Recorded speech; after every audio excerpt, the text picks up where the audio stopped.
Hello, and welcome to The Mind of a Therapist, a podcast where I interview psychotherapists and helping professionals and what they're passionate about in order to provide you with messages of encouragement and hope. I'm your host, Andrew Earle. The Mind of a Therapist is sponsored by Psychological Counseling Services, healing hearts and transforming lives. Look into our intensive at pcsearle.com. In today's interview, I interviewed Dr. Lorraine Hedtke. Lorraine has taught hundreds of professionals around the world about remembering conversations, a new and exciting approach to grief psychology. Her professional articles have appeared in numerous journals and newspapers. In addition to her writing and speaking about death, dying, and grief psychology, Lorraine works at California State University, San Bernardino in the College of Education. She is both a faculty member teaching counseling practice and coordinates the graduate program in educational counseling and guidance. So without further ado, here's my conversation with Dr. Lorraine Hedtke.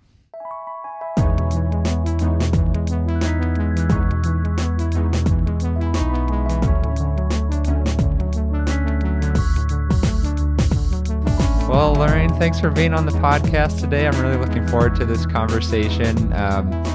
We're going to be talking about remembering conversations today. And to get started, will you kind of lay out the assumptions that underlie remembering conversations, some of the narrative and post-structural assumptions? Sure, that will take us a lot of time. Yeah. But thank you, Andrew, for inviting me onto your podcast. I am thrilled to be here with you and to have this conversation.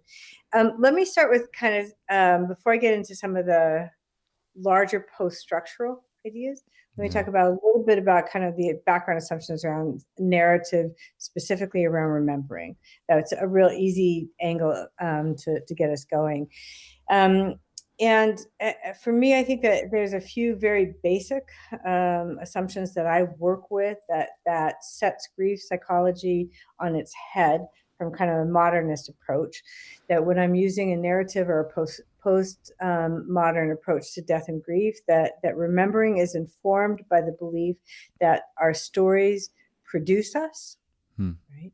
That our stories outlive us, right? And that we are not the exclusive owner of our stories, right? So what that enables us to do is to know that when we are no longer here physically, that does not mean that our stories die with us, right?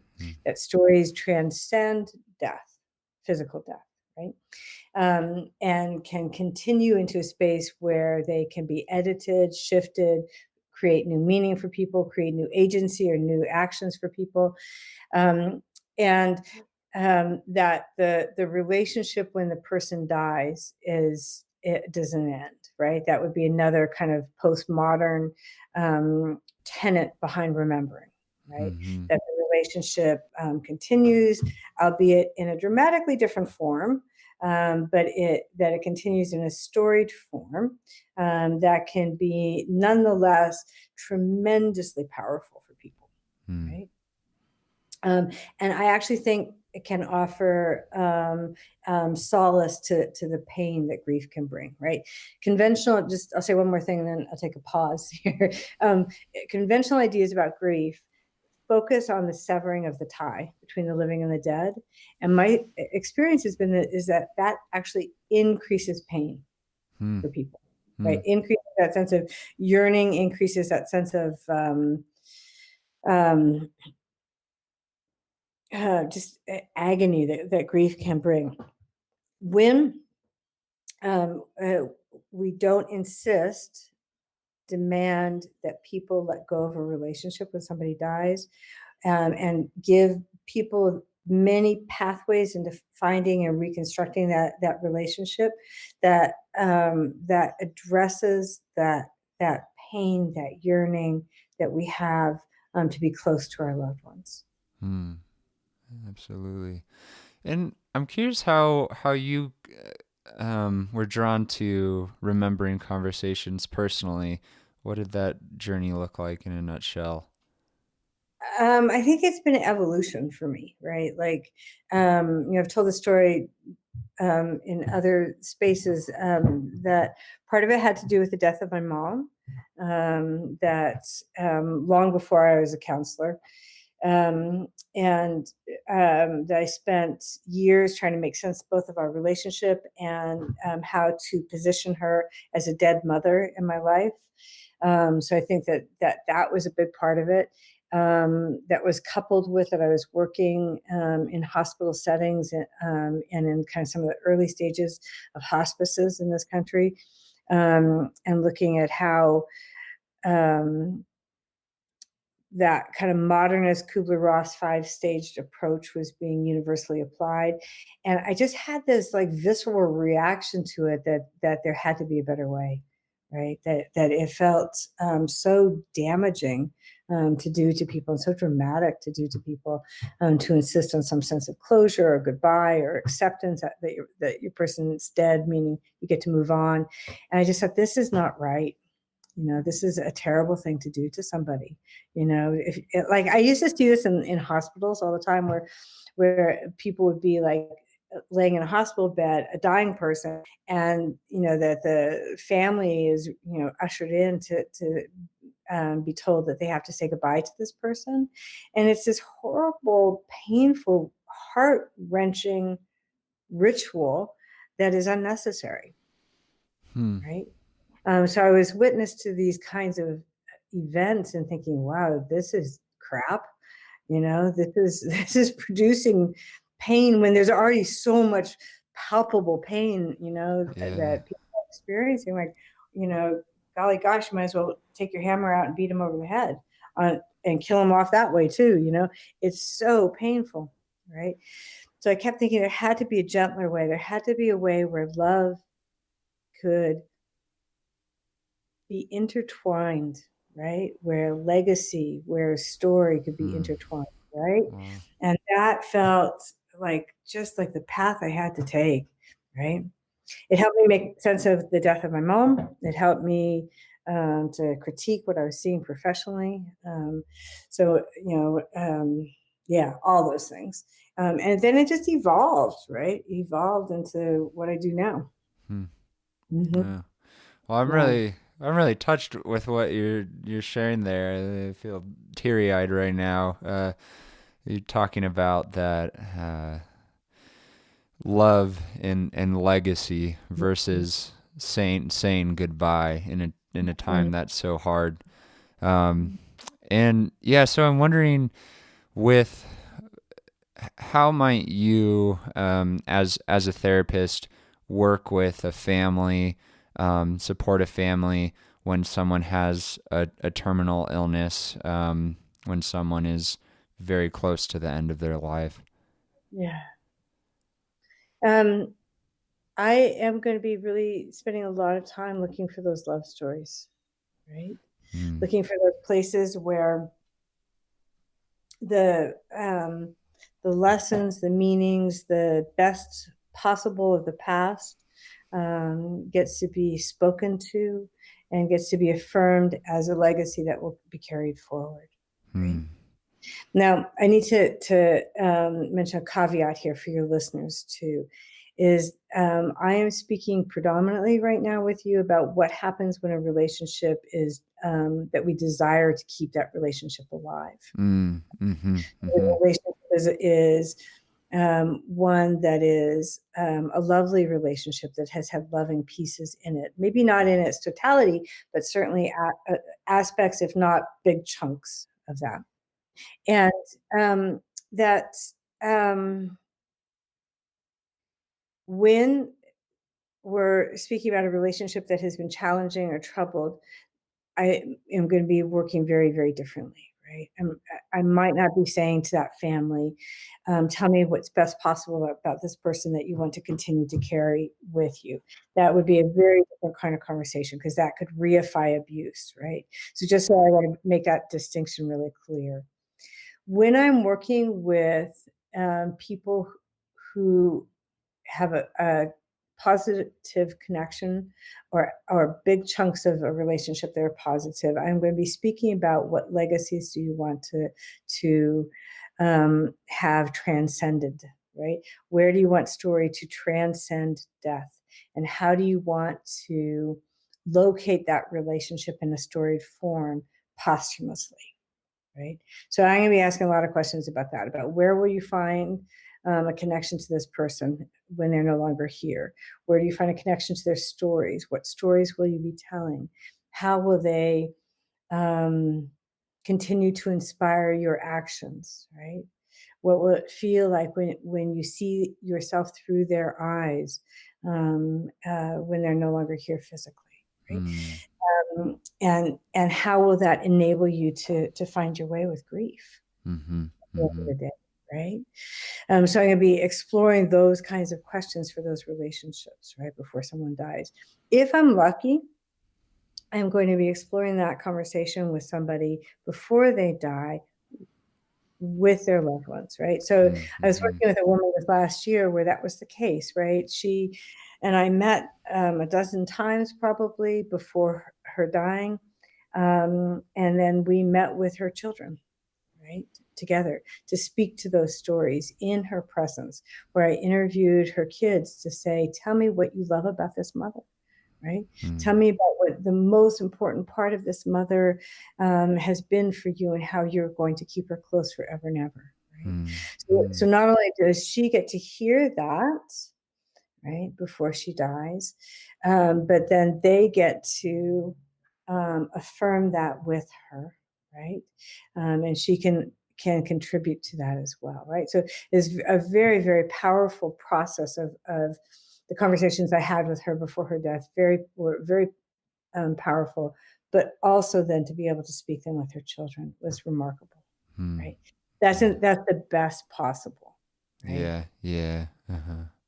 That doesn't always happen, but when it does, it's magical. Wow. Yeah. Yeah. Magical, powerful, beautiful. Those are the words in my mind right now as you describing that. There is nothing more exalted than that.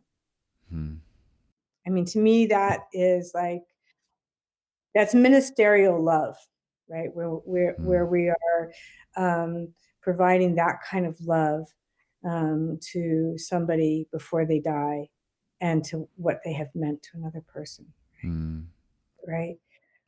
Yeah. Absolutely. And so I'm really curious then with, as you were touching on, we talked about in the past, relationships are complex, right? There's always the good, the bad in relationships, and but maybe we can start with relationships where there was abuse.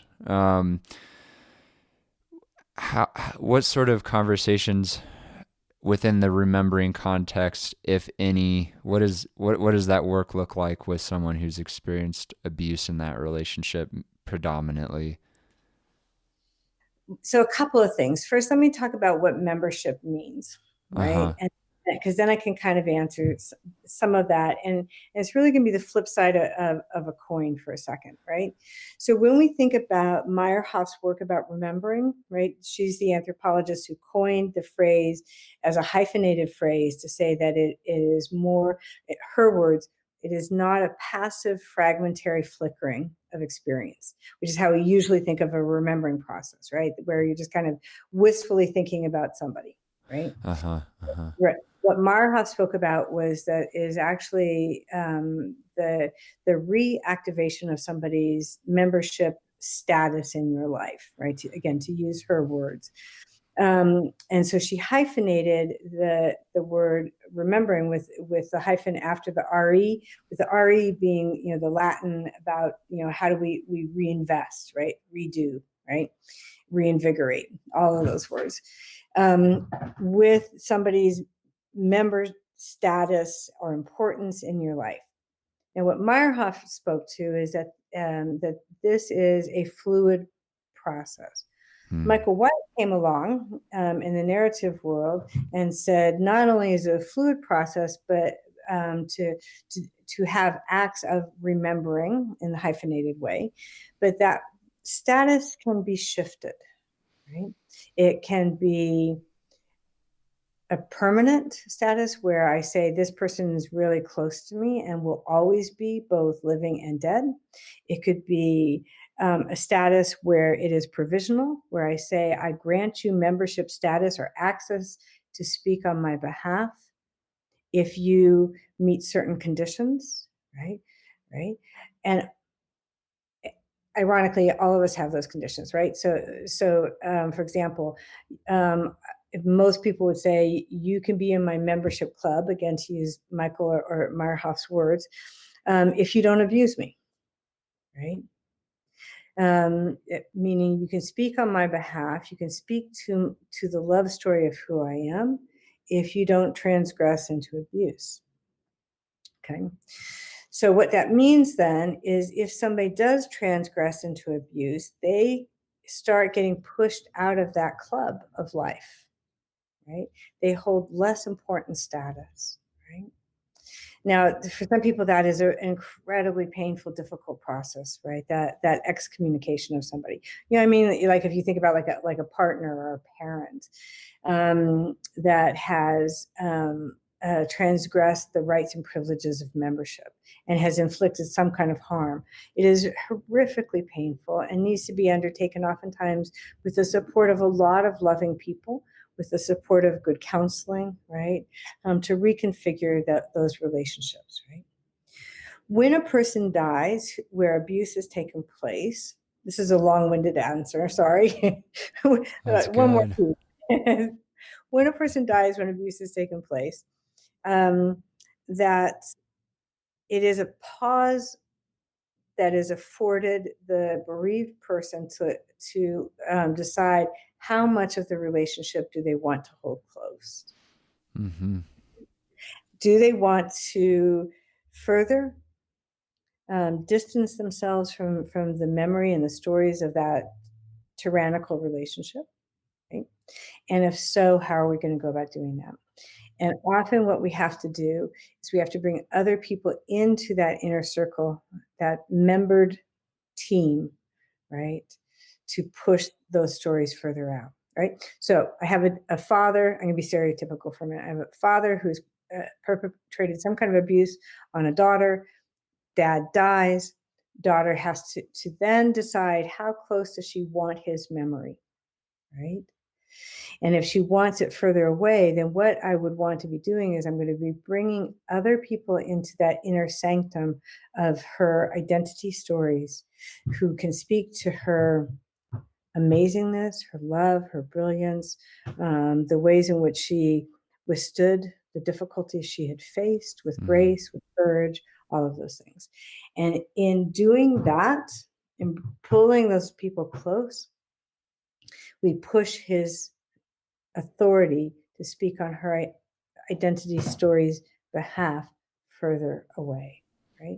So you can draw these maps out. Sometimes I've done that with clients where you actually kind of visually imagine it as if it's like this kind of concentric circle, and you can push somebody really, really, really far out of that circle, right? Cannot communicate them all together. That dad is still going to be her biological dad, right? So I cannot excommunicate him altogether, but I can, through the act of constructing questions with her, make his authority to speak on her behalf minuscule. Right? Yeah. Right. Yeah. And so concentric circle, that's like a expand, you'd start in the middle and it's kind of expanding there. And so right. You're engaging in a process with people where you're asking questions to move people in their memberships where they prefer, the abusive part of that relationship with her dad would be moved further out, whereas a dear friend who she's really confided in will move in closer. And those, I'm guessing those people that were moving closer, they can be living or not physically be with us as well. And they could maybe not even be people. Oh, Totally. Yeah, you've got it exactly. Right. So they could be pets, they could be fictional characters from books, they could be religious figures, right? That have the ability to bring into light the stories that are valued the most, right? Now we can also, it can get really complicated really fast. We might reserve a piece of that dad that we liked, right? So daughter may say, I like this part of my dad, and I don't want to push that piece out. We can keep that piece close and insulate it in a story form and say, okay, let's get rid of all the other things by pushing it out, right? But bringing people close while holding that one small piece, right? Right.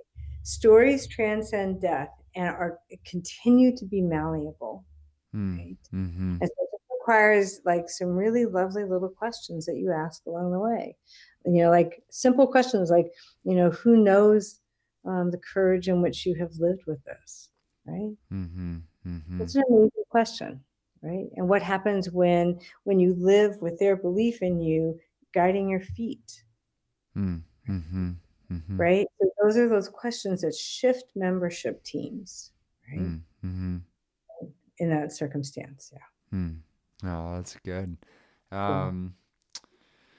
Let's see. I'm looking at. I had a few questions for you, and so I'm referencing them. Go for it. But I think we've covered a lot of what I was curious about. It's awesome. Uh, so with people who are a part of a family where someone is dying, you're inviting both people in the perfect scenario. Okay, I guess one question I'm thinking of now is when there's, well, like with the complexity of relationships, right? With the bad part, I've often found when people consult me, there's a lot of finger pointing at times, and I think there's kind of this idea of you go to therapy just to talk about how much your family members messed you up and all that's wrong in your life. And I think often like what people value, and the skills and knowledges people have are kind of looked past. And so I guess in the example of a family where there's a lot of pain, a lot of finger pointing, how do you navigate those waters to have a remembering conversation if someone's dying? Are you? I'm not sure I'm completely clear yet. Yeah. Are you curious about when there's stories of blame? Yeah, stories of blame, criticism. Yeah. How might you navigate that to have the remembering conversations that Or that highlight the legacy? I guess that becomes part of that, right? Uh, And I guess a lot of different things there. I think I don't want to have the story totalized into one of criticism, but I want to reach beyond that to say, tell me also, the stories of what's gone right in this relationship, mm, or what you've learned, right? How you've resisted the influence of blame. mm-hmm, So I would want to know the more full picture there. Um, because I don't think that people stay in that place of, this was horrible, and there's no good, uh-huh, unless we're talking about what I was just saying, that we need to have that experience where the relationship becomes less centralized. Um, but I want to see if I can first capture where the places of love story might live, right? I always will start with um, whether I'm talking with somebody before a person dies or after they die. I'm always going to start with questions of introduction, so mm-hmm, they can kind of figure that out. Where so it's like, again, I'll just stay with the daughter and father for a minute. If I'm talking to the daughter before or after the dad dies, I'm going to be asking questions about what is it introduce me to this man. What is it you've learned from him? Tell me a little bit about who he is to you. Tell me a little bit about your relationship with him. Bring him to life for me, right? Mm-hmm. So that I can have a sense as to whether or not we're talking about kind of that upgrading of a membership or downgrading of a membership when somebody dies, right? Yeah, and particularly if I don't have the good fortune to speak with the dying person before they die, that's a critical step, right? Because without that piece as a starting piece, I'm just shooting in the dark. I have nowhere to know how to go with that, right? Mm-hmm. Yeah, and then how many sessions do you generally have with people, expanding on these I mean, I'm guessing there's a lot of variance, but I'm wondering if there's been any sort of pattern or. A lot of the sessions back when I was working as a hospital social worker or a hospice social worker, sometimes I only had one conversation with people. Oh, okay. Uh-huh. Right? So you have one shot, and you gotta make it count, right? And yeah, Mm-hmm. yeah. And then, yeah, this is a maybe a bit of a personal question, so no need to answer unless you want to. But yeah, I'm wondering with like in your own life, you were saying you were really drawn to remembering practices you mentioned with your mom, and what are, I guess, some of the more significant figures in your life that you keep with you, and are there maybe practices that you engage in personally, to keep those people with you? It's a great question. Um, I actually did a keynote last year about my relationship with my mom that was really important to me to do. Like, it felt like really publicly kind of outing our relationship. Mm-hmm. That felt really good. And so there's, certainly practices when I'm working, when I'm in any kind of conversation with my kid. My mom is not far off. Um, um, and my mom and I, what I spoke about in this keynote that I gave Andrew, was that my mom and I had a very conflicted relationship, right? And so learning how to transform pieces of our relationship so it felt more usable was critical for me, right? Because otherwise I would have just totalized it as like this failed experience in life that produced pain for me. And so I really have had to learn how to practice something quite different with that.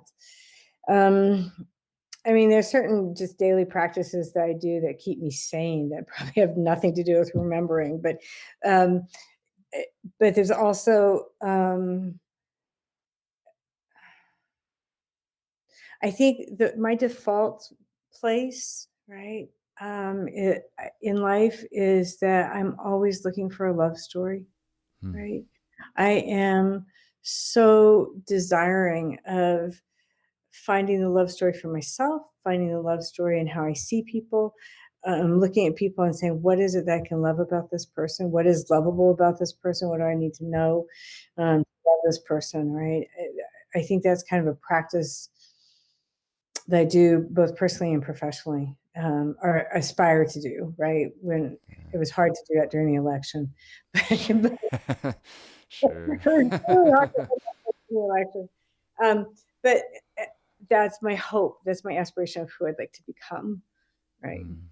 Yeah. Oh, well, that's really inspiring to me, is finding Mm. that the love story. And you're saying you look for it in others, um in yourself, and yeah, that's And I'm really open about looking forward to my clients, right? uh-huh, uh-huh. I tell my clients I love them. I tell them what I love about them. I Hmm. do, right? Yes. Hmm. And how do Yeah. you yeah, how do you stick with it? Or like, are there like, I don't know, tools that have been helpful, or practices that are helpful in like really centering love stories and looking for that in people who are in your life? Gosh, I don't know how to answer that. I mean, like I've done all kinds of crazy stuff, like I've studied astrology and mysticism and um, postmodernism, and I have a zoo of animals that I love. Mm. And right, like I don't know how to answer that. I just like somehow make this eclectic alchemy that Mm. is every other day is crazy. As right, in all Uh-huh. honesty, like some days I am insane, and other days I'm like, okay, I got this. I can do this love story, Uh-huh. Uh-huh. right? And so I Yeah. think, I mean, like I think life is brutal, Yeah. right?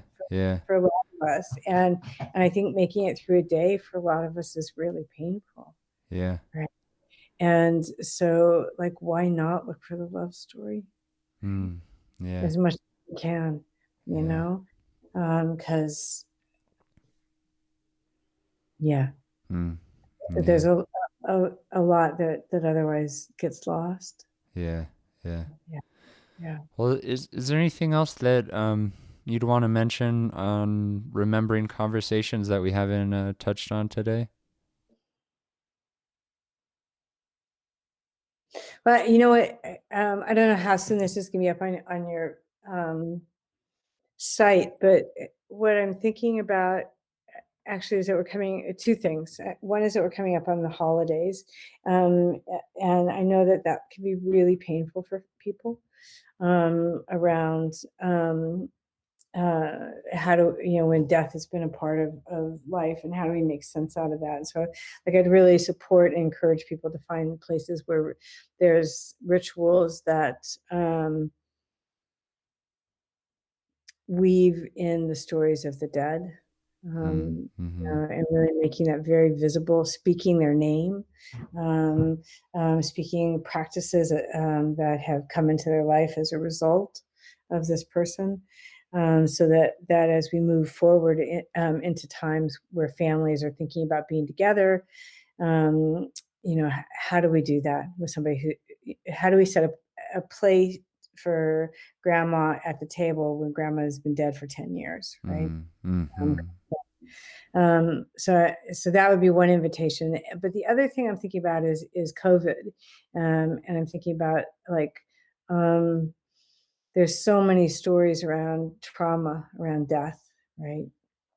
Um, and um, and I and this would be true about any kind of traumatic death, where we're talking about somebody who dies by their own hand or by another person's hand, but it's been really dominant around COVID, and so my invitation around that I'm thinking about is that I want people to not let the way in which somebody died steal the vibrancy of the stories of their life, Mm. right? Mm-hmm. But really bring forward the love stories, and to rescue them from the death Mm. itself. Mm. Right? Yeah, that's I think really important right now as we're looking at 250,000 people dead now from COVID, and you know, um, and our numbers are exponentially increasing. Yeah. Right. Yeah. So those are places where I just want to kind of take a political stand that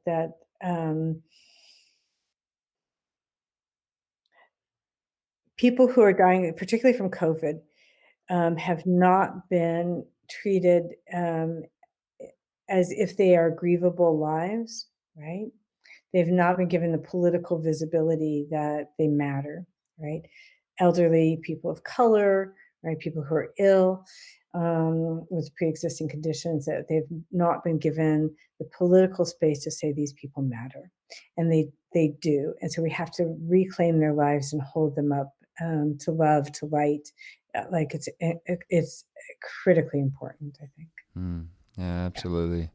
yeah. And yeah, so we're coming towards the end of the interview here, and you might have already answered this question throughout our conversation, but I like to pose the question at the end: is what's a message of hope that you'd like to leave people with?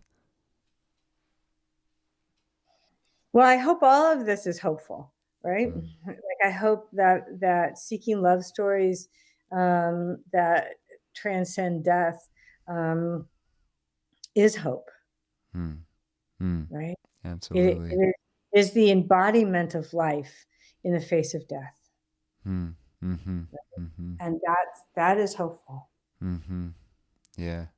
Yeah, it certainly was for me, as you were talking earlier about the embracing the love stories amidst just the pain, the complexity of relationships. It's important for me to hold on to. So thank you for that message. Yeah, thanks. Yeah, thanks for telling me that too. Yeah, and then if people want to get in touch with you or look into your work, where's a good place to direct them? They can go to my website. There are links to the books that I've written there. There's articles there. They can also contact me, and that's the rememberingpractices.com. And that is the easiest way to find out more. Perfect. And I'll link that in the show notes. And just so our listeners know too, there's some great blogs that I've been reading of yours. And so a lot of great material there. Oh, good. I'm so glad. Yeah. Great. Thank you, Anne. Well, thanks so much for being on the podcast today. Thank you for interviewing me. I really am touched. Thanks.